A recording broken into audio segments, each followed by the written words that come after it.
Good morning students.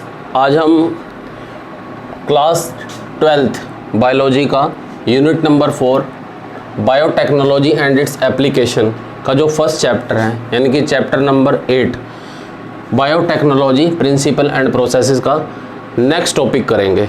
कल मैंने आप लोगों को बताया था कि बायोटेक्नोलॉजी होती क्या है, उसकी डेफिनेशन क्या है, ट्रेडिशनल डेफिनेशन क्या होती है, मॉडर्न डेफिनेशन क्या है, यूरोपियन फेडरेशन ऑफ बायोलॉजी के अकॉर्डिंग बायोटेक्नोलॉजी की डेफिनेशन क्या है। डेफिनेशन के बाद मैंने आप लोगों को बताया था कि बायोटेक्नोलॉजी में बेसिकली हम लिविंग ऑर्गेनिजम्स के ऊपर, लिविंग सिस्टम के ऊपर टेक्निक्स का इस्तेमाल करते हैं, डिफरेंट टेक्नोलॉजी का इस्तेमाल करते हैं ताकि कुछ ऐसे प्रोडक्ट और ऐसे प्रोसेसेस मिलें जो कि ह्यूमन बीइंग और मैनकाइंड के लिए हेल्पफुल हों। ठीक है, मैंने आप लोगों को बताया था कि जब भी मैं बात कर रहा हूँ टेक्निक्स की, टेक्नोलॉजी की, कौन सी टेक्नोलॉजी का इस्तेमाल कर रहे हैं इसके अंदर, तो एक ही टेक्नोलॉजी का मैंने नाम लिया था कि रिकम्बिनेंट डीएनए टेक्नोलॉजी, जिसका नाम है RDT technology. Recombinant DNA technology में क्या करते हैं कि दो डिफरेंट ऑर्गेनिजम्स के डीएनए को हम मिक्स करते हैं ताकि उनसे एक रिकम्बिनेंट डीएनए मिले जिसमें दोनों ऑर्गेनिजम्स के स्पेसिफिक कैरेक्टर हों। ओके, और फिर उस डीएनए को यूज़ करके हम उसे प्रोजेनी में एक्सप्रेस करते हैं, किसी बैक्टीरिया के अंदर या किसी होस्ट सेल के अंदर उसकी रेप्लिकेशन करवाते हैं। तो मैंने कल आप लोगों को ये बताया था। सेकेंडली मैंने आपको ये बताया था कि बायोटेक्नोलॉजी में दो ही प्रिंसिपल मेन हैं। आपको बायोटेक्नोलॉजी पे वर्क करने के लिए, बायोटेक्नोलॉजी समझने के लिए दो प्रिंसिपल समझना बहुत ज़्यादा ज़रूरी है। फर्स्ट प्रिंसिपल का नाम है जेनेटिक इंजीनियरिंग। जेनेटिक इंजीनियरिंग में आपको ये पता चल जाता है कि आप जेनेटिक इंजीनियरिंग का यूज़ करके आप किसी भी आरएनए और डीएनए, किसी भी ऑर्गेनिज्म के आरएनए और डीएनए को केमिकली चेंज कर सकते हो। किसी भी लिविंग ऑर्गेनिज्म के डीएनए और आरएनए की केमिकल नेचर को अल्टर कर सकते हो।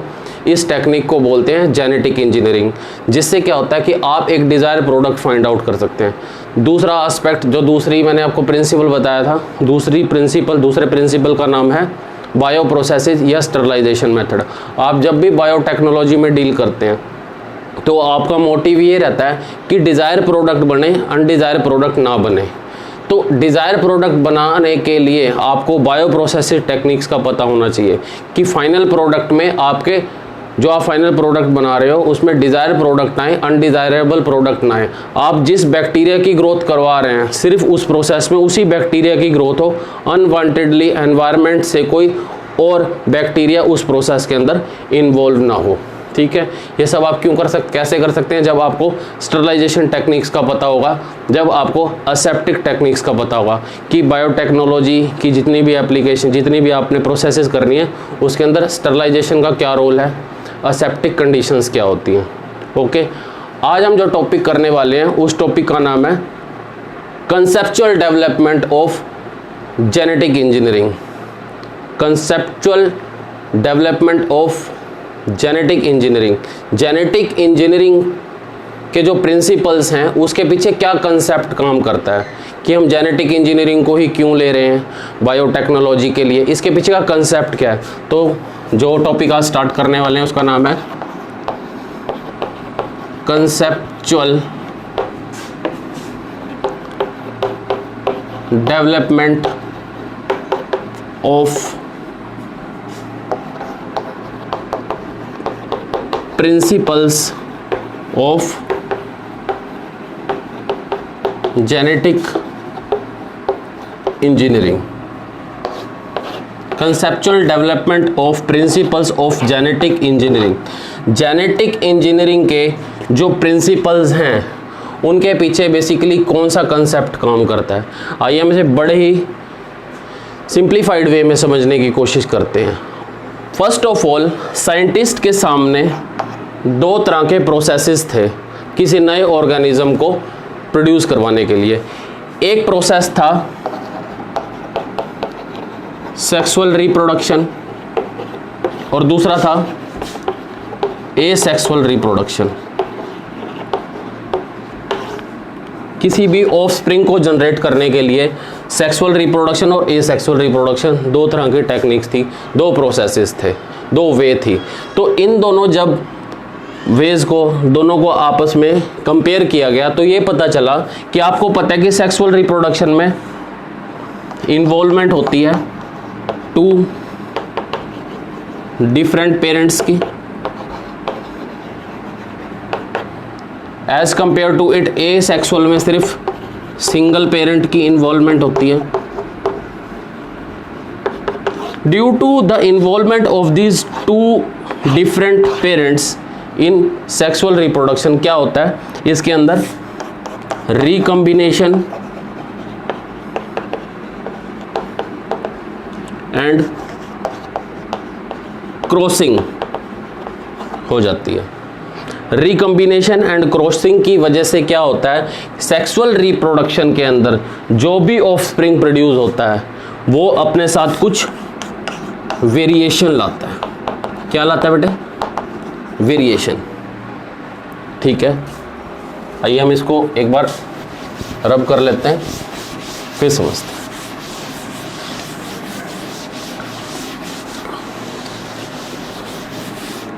देखिए मैंने आपको कहा कंसेप्चुअल डेवलपमेंट ऑफ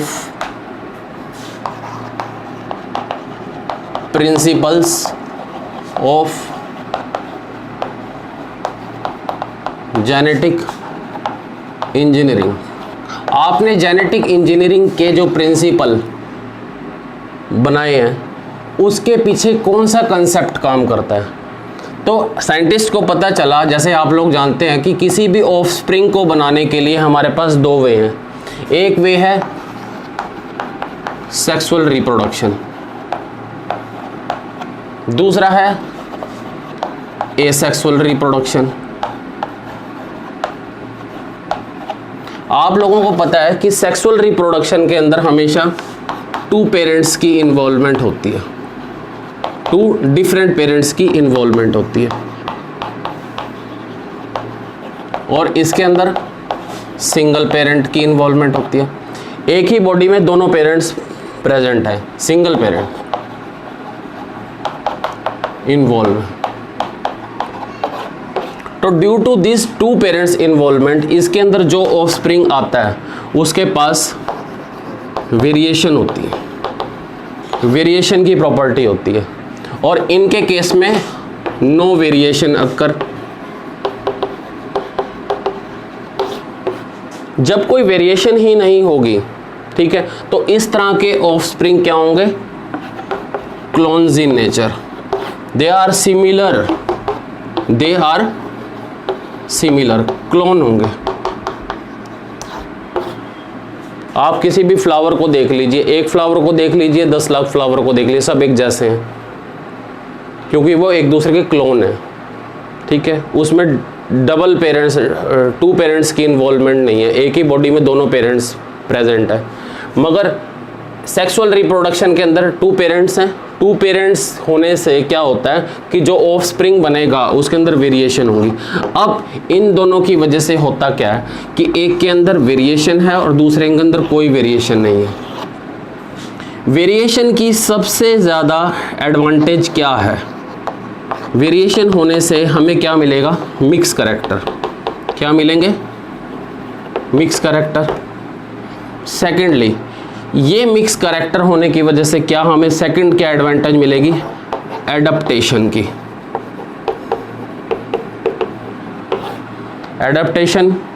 एडप्टेशन की वजह से क्या मिलेगा, ऑफस्प्रिंग के अंदर एक तो मिक्स कैरेक्टर आएंगे, सेकेंडली उसके अंदर अडेप्टेशन के कैरेक्टर होगा। एडप्टेशन के कैरेक्टर की वजह से वो ऑफस्प्रिंग सर्वाइवल टेंडेंसी ज़्यादा रखते हैं, सर्वाइवल टेंडेंसी ज़्यादा रखते हैं। ये सर्वाइवल टेंडेंसी ओवरऑल पॉपुलेशन को हेल्प करेगी जो अगली प्रोजेनी में आएंगे। ठीक है, जबकि एसेक्सुअल रिप्रोडक्शन में कोई वेरिएशन नहीं है, कोई मिक्सिंग ऑफ कैरेक्टर नहीं है, मिक्सिंग ऑफ कैरेक्टर नहीं है, कोई मिक्सिंग ऑफ कैरेक्टर नहीं है। सिमिलरली कोई एडप्टेशन नहीं कर सकते, तो ये अपने अंदर किसी तरह की सर्वाइवल टेंडेंसी नहीं रखते। तो जब भी जेनेटिक इंजीनियरिंग की बात चली तो फर्स्ट ऑफ ऑल क्या कंसेप्ट में ध्यान रखा गया कि कंसेप्चुअल वे में अगर सेक्सुअल और एसेक्सुअल रिप्रोडक्शन में से किसी को सिलेक्ट करना है तो सेक्सुअल रिप्रोडक्शन को, क्योंकि सेक्सुअल रिप्रोडक्शन को अगर आप यूज़ करते हैं तो ऐसे ऑफस्प्रिंग, ऐसी जनरेशन बनेगी जिसके अंदर एडप्टेशन, मिक्स करैक्टर की प्रॉपर्टीज़ होंगी, और एडप्टेशन और मिक्स करैक्टर की वजह से जो ऑफस्प्रिंग होगा वो सर्वाइवल टेंडेंसी भी रखेगा। ये सर्वाइवल टेंडेंसी हेल्प करेगी ओवरऑल पॉपुलेशन को, आगे आने वाली जनरेशनों को, कि वो एनवायरनमेंट के अगेंस्ट अपने आप को ओवरकम कर सकते हैं। ठीक है, यहाँ तक आप लोगों को मैंने बता दिया। मैंने कल आपको एक बहुत इम्पॉर्टेंट वर्ड्स से इंट्रोड्यूस करवाया था, ये पढ़ रहे हैं हम कॉन्सेप्चुअल डेवलपमेंट के अंदर ही है। कल मैंने आपको कहा था कि जब भी मैं जेनेटिक इंजीनियरिंग की बात करता हूँ तो मेरे पास एक ही टेक्नोलॉजी आती है, recombinant DNA technology. Recombinant DNA technology. जब साइंस के पास रिकम्बिनेंट डीएनए टेक्नोलॉजी नहीं थी तो क्या यूज़ करते थे? इससे पहले जिस टेक्निक्स का यूज़ होता था उसका नाम था ट्रेडिशनल हाइब्रिडाइजेशन। देखिए, हमने एक चीज़ तो क्लियर कर ली कि जब भी मुझे नेक्स्ट जनरेशन बनानी है विद इफेक्टिव करैक्टरिस्टिक्स, तो सेक्सुअल और एसेक्सुअल रिप्रोडक्शन में से मैं किसकी सिलेक्शन करता हूँ? सेक्सुअल रिप्रोडक्शन की। सेक्सुअल रिप्रोडक्शन की मैंने सिलेक्शन कर ली, यानी कि मुझे रास्ता तो मिल गया। अब उस रास्ते में दो टेक्निक है, ट्रेडिशनल और recombinant DNA technology. Recombinant DNA technology बाद में आई है, स्टार्टिंग में हम ट्रेडिशनल हाइब्रिडाइजेशन का यूज़ करते थे। ट्रेडिशनल हाइब्रिडाइजेशन की डिसएडवांटेज क्या थी, इसको हम एक एग्जांपल से समझते हैं। ट्रेडिशनल हाइब्रिडाइजेशन में सिंपली हम क्या करते हैं, टू डिफरेंट ऑर्गेनिजम्स के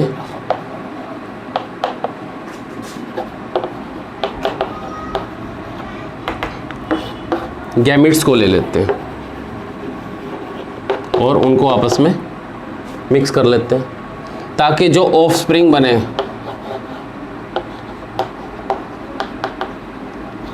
उसके पास पहले जो पेरेंट्स हैं उनसे इफेक्टिव करैक्टर्स हैं। ठीक है, ट्रेडिशनल हाइब्रिडाइजेशन के अंदर हम यही करते हैं कि दो डिफरेंट ऑर्गेनिजम्स लेते हैं सेम स्पीसीज़ के। ठीक है, सेम स्पीसीज़ के दो डिफरेंट ऑर्गेनिज्म मेल और फीमेल ले लिए और उनके गैमेट्स को आपस में कंबाइन करा लिया, मिक्स करा, ताकि जो ऑफस्प्रिंग बने उनके पास पेरेंट्स के कंपैरिजन में इफेक्टिव करैक्टरिस्टिक्स हो। बट इस ट्रेडिशनल हाइब्रिडाइजेशन की कुछ डिसएडवांटेज मिली। जब इसकी डिसएडवांटेज मिली तभी तो रिकम्बिनेंट डीएनए टेक्नोलॉजी आई हमारे पास। तो समझते हैं वो डिसएडवांटेज क्या थी, इसको हम एक एग्जांपल से समझते हैं। एग्जांपल ये कहता है कि मान लीजिए मैं कहता हूं कि आपके पास एक काऊ है और इसकी एडवांटेज ये है कि 12 लीटर मिल्क देती है। ये फीमेल है, ये फीमेल की कैटेगरी है। मेल की कैटेगरी में आपने बुल ले लिया, आपने कहा ये बुल है, ये मेल कैटेगरी। इसकी प्रॉपर्टी है कि ये हाईली मस्कुलर है और हेल्दी इन नेचर है, जल्दी से बीमार नहीं होता। आपने क्या किया, काऊ से ओवा और बुल से स्पर्म लिया और दोनों को ब्रीड करवा दिया। इनकी ब्रीडिंग से जो नेक्स्ट जनरेशन बनी, मान लीजिए अगली जो जनरेशन बनी, नेक्स्ट जनरेशन, उसके पास ये दोनों करैक्टरिस्टिक्स आ गई कि वो 12 लीटर मिल्क भी देती हैं प्लस हाईली हेल्दी भी हैं। ठीक है, हेल्दी भी हैं। ये तो डिज़ायर्ड करैक्टर थे, जो मैंने चाहा वो मुझे मिल गया। मगर मैं ये चाहता हूँ कि मेरे पास जो जनरेशन में, इस जनरेशन में जो ऑफस्प्रिंग बना यहाँ काऊ का कलर मैं कह देता हूँ वाइट है, और मैं चाहता हूँ कि इस जनरेशन में भी जो ऑर्गेनिज्म आए वो वाइट कलर का ही हो, बट ये पॉसिबल नहीं है। हो सकता है कि इसका कलर शेडी कलर हो, चितकबरी गायें आ जाए, वाइट कलर का ना आए। तो इस पूरे एग्जाम्पल से हमें क्या पता चला कि ट्रेडिशनल हाइब्रिडाइजेशन के अंदर डिज़ायर करेक्टर के साथ साथ अनडिज़ायरेबल करेक्टर भी आते हैं। ये डिसएडवांटेज है किसका? ट्रेडिशनल हाइब्रिडाइजेशन का। तो आप कह सकते हैं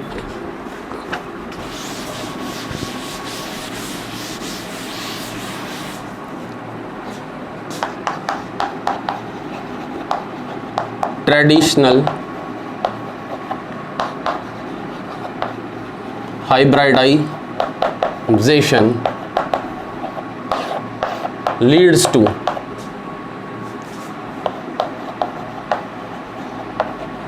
expression of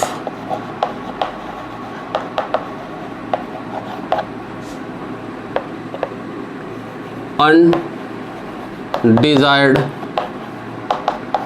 characteristics या characters along with desired character। तो इस तरह की हाइब्रिडाइजेशन के अंदर मुझे क्या करना पड़ा? कॉम्प्रोमाइज। किन के साथ? अनडिजायर्ड कैरेक्टर्स के साथ। तो ये डिसएडवांटेज थी।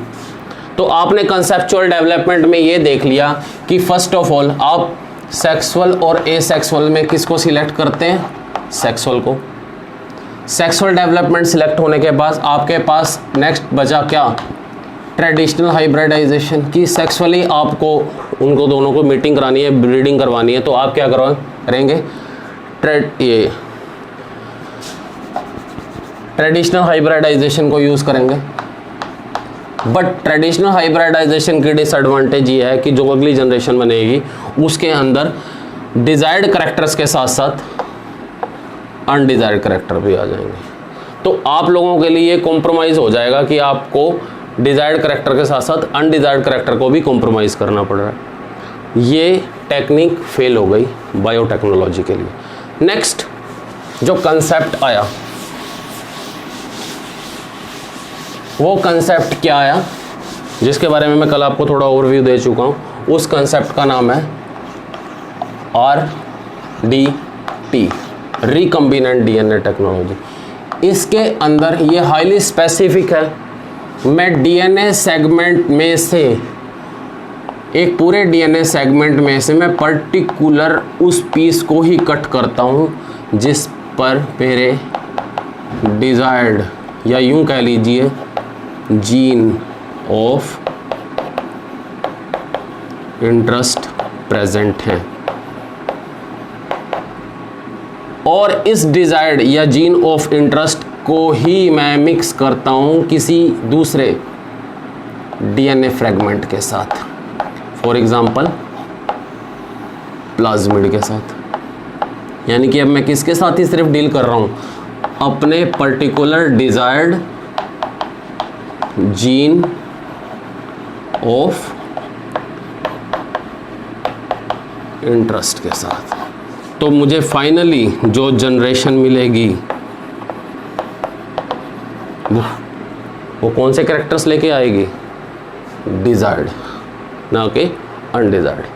ठीक है। तो कंसेप्चुअल डेवलपमेंट में आप लोगों ने क्या पढ़ा? कंसेप्चुअल डेवलपमेंट में आपने पढ़ा कि आप जेनेटिक प्रिंसिपल्स की जब डेवलपमेंट कर रहे थे तो कौन कौन से कंसेप्ट आपको साथ लेके चलने पड़े। फर्स्ट ऑफ ऑल सेक्सुअल और एसेक्सुअल में आपको सिलेक्ट करना पड़ा किसको?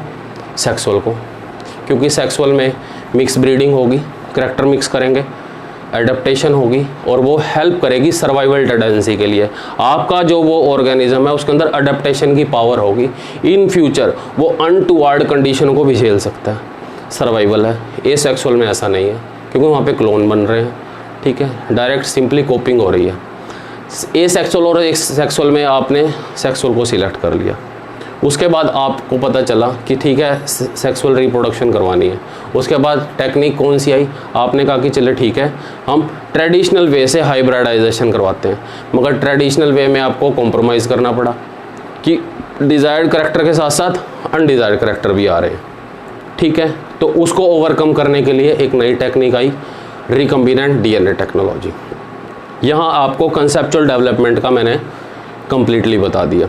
अब जो अगला टॉपिक है वो टॉपिक आता है what is the fate of DNA fragment in host cell.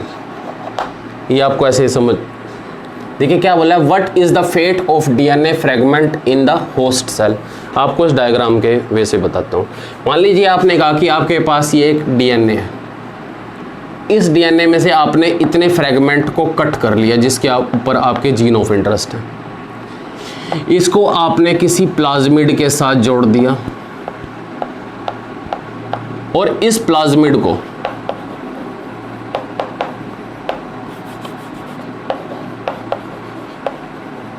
ये प्लाज्मिड वेक्टर टैक्सी का काम करता है,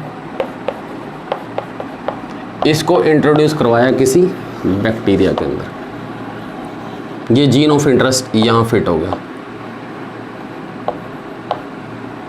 ये क्वेश्चन ये कहता है, ये कंसेप्ट है, ये कंसेप्ट क्या कहता है कि क्या हर बार ये डीएनए फ्रैगमेंट अगर यहां जुड़ेगा इसका फेट क्या होगा, रिजल्ट क्या आएगा, कि हर बार अपने आप को एक्सप्रेस करेगा प्रोजेनी में, अगली जनरेशन में।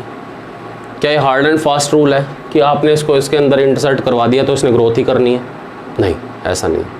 मैक्सिमम टाइम ये जीन ऑफ इंटरेस्ट वेक्टर के साथ मिलके बैक्टीरिया सेल के अंदर अगर एंटर करता है, बैक्टीरिया सेल में भी कौन सा, ई कोलाई के अंदर एंटर करता है, तो ये ग्रोथ नहीं करता। ये हार्ड एंड फास्ट रूल नहीं है।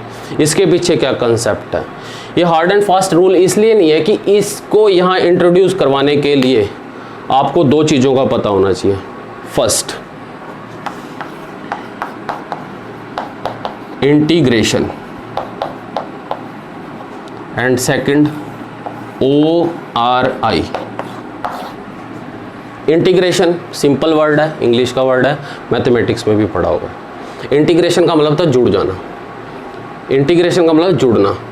ये जीन ऑफ इंटरेस्ट जब तक इस बैक्टीरिया के डीएनए के साथ इंटीग्रेट नहीं करता, जब तक ये जीन ऑफ इंटरेस्ट का सेगमेंट बैक्टीरिया के डीएनए के साथ इंटीग्रेट नहीं करता, जुड़ता नहीं, तब तक ये अपने आप को नेक्स्ट प्रोगेनी में एक्सप्रेस नहीं करेगा। तो फर्स्ट कंडीशन क्या है कि ये जीन ऑफ इंटरेस्ट इसके डीएनए में इंटीग्रेट हो जाना चाहिए।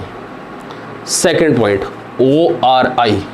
What is the full form of ORI? Origin of replication. Second condition ये कहती है कि ये जीन ऑफ इंटरेस्ट ऐसी जगह पे इंटीग्रेट हो जिसके पास क्या पावर हो, ORI की पावर हो, रेप्लिकेशन की पावर हो, वो अपने आप को रेप्लिकेट कर सके। ठीक है, इसको एक छोटे से डायग्राम के साथ समझते हैं।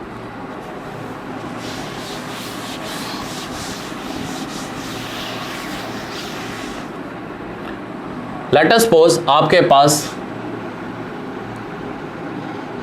ये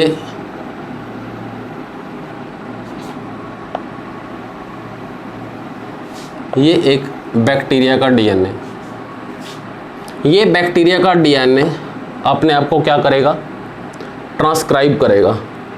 ट्रांसक्राइब करेगा तो इससे mRNA बनेंगे। इसने क्या किया, अपने आप को ट्रांसक्राइब करा, क्या बनाने के लिए, mRNA बनाने के लिए। ये mRNA अपने आप को आगे क्या करेंगे, ट्रांसलेट करेंगे। इन्होंने अपने आप को क्या किया, ट्रांसलेट किया ताकि ये प्रोटीन बना सके। नेक्स्ट, प्रोटीन बना सके। मैंने आपको 2 वर्ड बताए हैं, इंटीग्रेशन फर्स्ट और दूसरा ORI। मैंने अपना जीन ऑफ इंटरेस्ट इस सेगमेंट में फिट करवा दिए। आपको मैंने कल बताया था कि रिस्ट्रिक्शन एंडोन्यूक्लियस से आपने इस बैक्टीरियल DNA को कट करना है और अपना जीन ऑफ इंटरेस्ट मैं अलग से दिखाने के लिए इसको थोड़ा सा बोल्ड कर देता हूँ। आपने इसमें इसके अंदर ऐसे इंट्रोड्यूस करवा, तो फर्स्ट कंडीशन पूरी होगी कि ये इंटीग्रेट तो हो गया।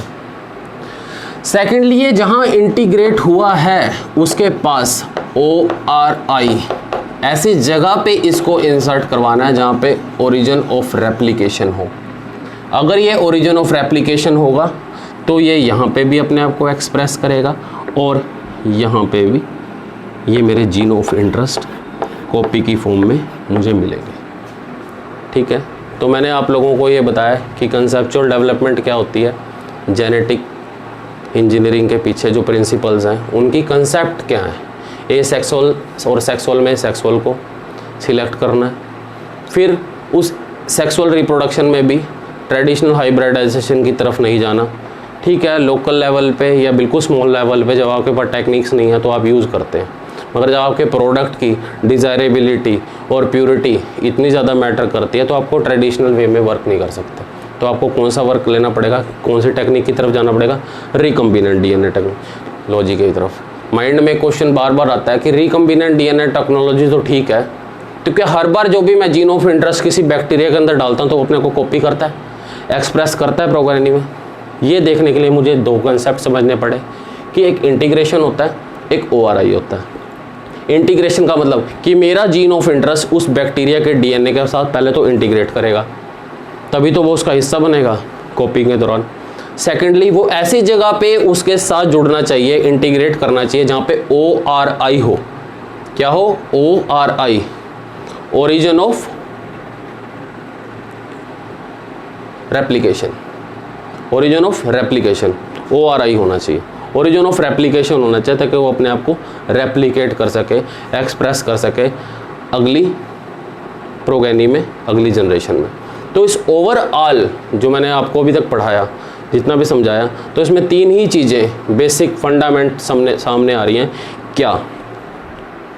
इन 3 लाइनों में मैंने अभी तक जितना भी आपको करवाया, ये 3 स्टेप आप समझ लीजिए, आपको पिछला सब रिकॉल हो जाएगा। फर्स्ट स्टेप कहता है कि सबसे पहले तो आपको आइडेंटिफिकेशन करनी है। किसकी? जीन ऑफ इंटरेस्ट की।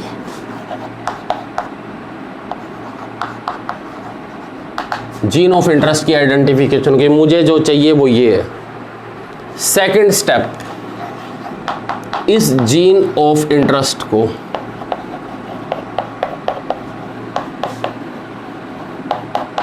किस में इंसर्ट करना है? वेक्टर DNA में। उस वेक्टर DNA का दूसरा नाम क्या है? प्लाज्मिड या फिर वेक्टर टैक्सी। ठीक है।